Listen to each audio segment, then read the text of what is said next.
There's a metaphor that's been making its way across the industry of late that talks about the differences between pets and cattle.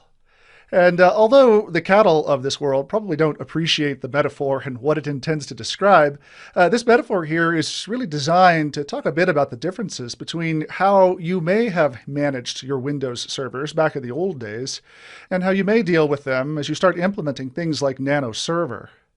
In that metaphor, we start with the pets, which you probably already know if you have pets of your own, are things that you love and cherish. You spend time with them, you nurture and care for them. And when they have problems, you go to the doctor, to the veterinarian, to give them the necessary effort they need to get them back on their feet as quickly as possible. Now, pets are obviously a good thing. I have several of them myself, but they also fulfill a certain use case. Let's contrast them with cattle. Where with cattle, you don't necessarily, I guess, spend as much time with the loving and nurturing. You do want to ensure that each of your cattle there on your farm are going to continue to operate in the best ways you can. But if you have a cow, for example, that doesn't make its way back from the pasture, well, perhaps there's just slightly less of an issue there than if it were your favorite pet there inside your house. Cattle are designed to be replaceable in that if one of your cows happens to go awry, well, another cow can possibly there end up taking its place relatively easily. And again, although the cattle of the world probably don't appreciate this whole metaphor, at least when it comes to losing one cow and replacing it with another, this side describes more of how these nano servers here in our environment are intended to be managed. In a world with Nano Server, the whole point here is that you spend far less time trying to manage the discrete configuration on each machine. If for any reason you have an issue with a Nano Server, well, taking out that Nano Server and replacing it with another one you build entirely from scratch is designed to be the whole way in which you fix problems.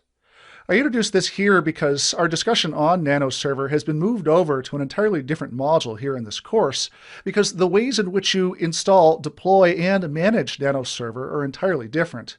You're used to obviously booting up from the DVD media to get yourself to that Windows PE environment for actually getting an operating system deployed there in older versions of Windows Server. That same Windows PE environment does not, in this version, include the abilities to deploy Nano Server. And so here in this module, we're going to have to spend some extra time then figuring out exactly how we get those Nano Server bits installed into a virtual machine or also onto a host. Now, I've started off this module with some of the reasons or differences in how you manage Nano Server, but we also want to start here with just some of the usage scenarios as to where you might end up deploying it. The reality is that Nano Server really is Microsoft's most bleeding edge in terms of where they're reaching in the medium-term and far-term future of Microsoft Windows. And so these usage scenarios you'll find are fairly minimal in terms of where and when you might implement Nano Server. And in fact, there's an argument that even at this version, you might not find yourself implementing Nano Server at all in production. This implementation of Nano Server, this version, at least right now today, because of the very limited usage scenarios that are out there, and still some of the developing management tools and management practices surrounding Nano Server, we are still fairly nascent in terms of people's embrace of this technology. The more true reality is that your experience here with Nano Server is probably preparing yourself or future-proofing yourself for a version of Microsoft Windows that perhaps is just a bit further in the future. Now, we will obviously install Nano Server both into a virtual machine and onto a physical piece of hardware, the latter of which is really not one of the intended usage scenarios for the implementation of Nano Server.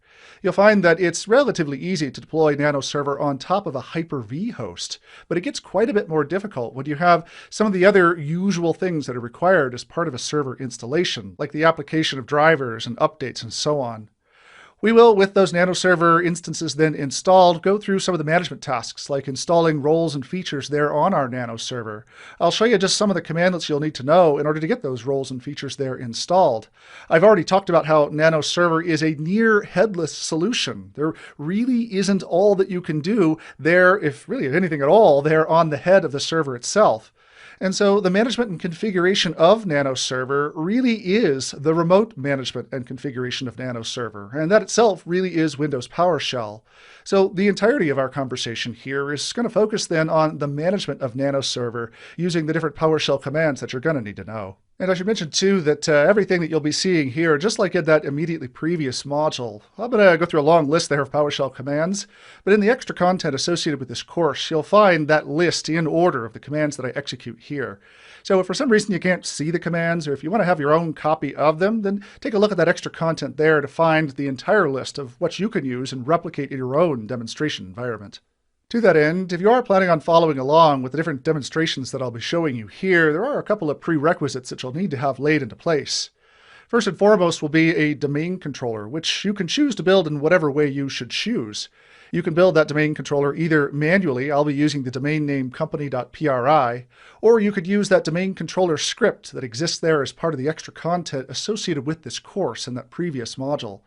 Back in that previous module, we went through the implementation of that script to very quickly bring online a domain controller you can use. And so it's that script that effectively I have here in this environment to create my machine dc.company.pri.